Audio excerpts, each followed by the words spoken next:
If you learn much about social thinking, you'll realize that it's fairly complex and not easy to teach. Michelle Garcia Winter was kind enough to sort of break down for us how you begin to start even thinking about teaching social thinking.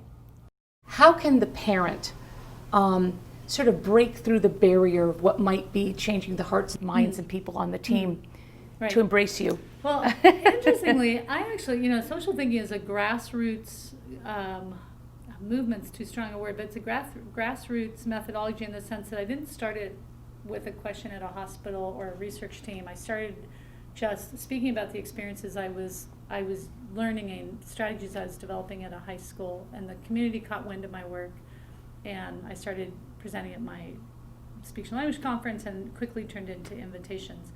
And because of the internet, I really think parents got a hold of the work, and because parents are so passionate, they found the work made sense to them. Because we have books out that you can read with children, we have all different types of materials out and a lot of materials on the website.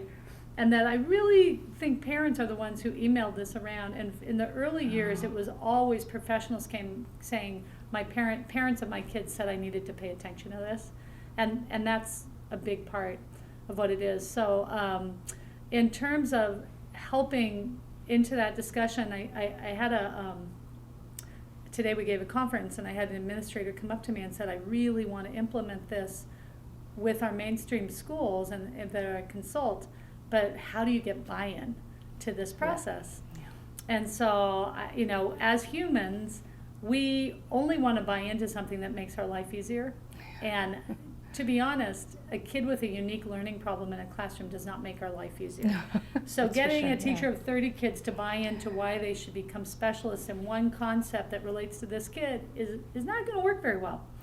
But if you back up and you go, wow, social is part of teachers' everyday experience, and kids are coming into the classroom less and less prepared for the social experience, all kids, and in particularly kids rapidly are becoming less prepared because technology is taking away neurotypical kids' focus on social, as kids are screen focused and not being asked to work in groups so much. So teachers are constantly seeing that it's a real challenge to get kids to work together in groups, to understand there's a plan, to be able to read other people's plans, to think with their eyes, understand emotions.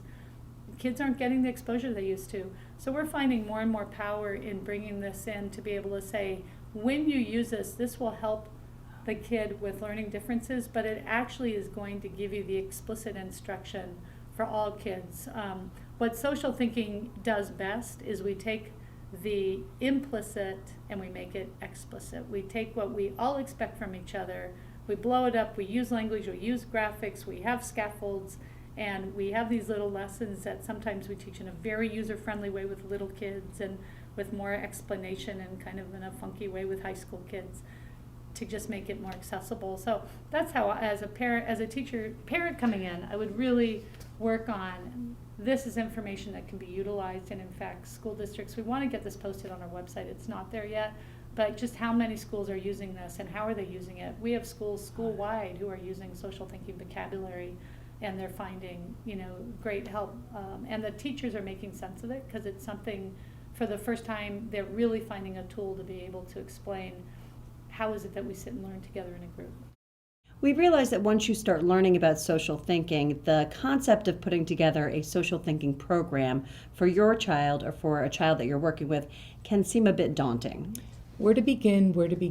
Well, we suggest you go to socialthinking.com, where there are all sorts of publications, articles, and materials that you will find to help you get started in the process.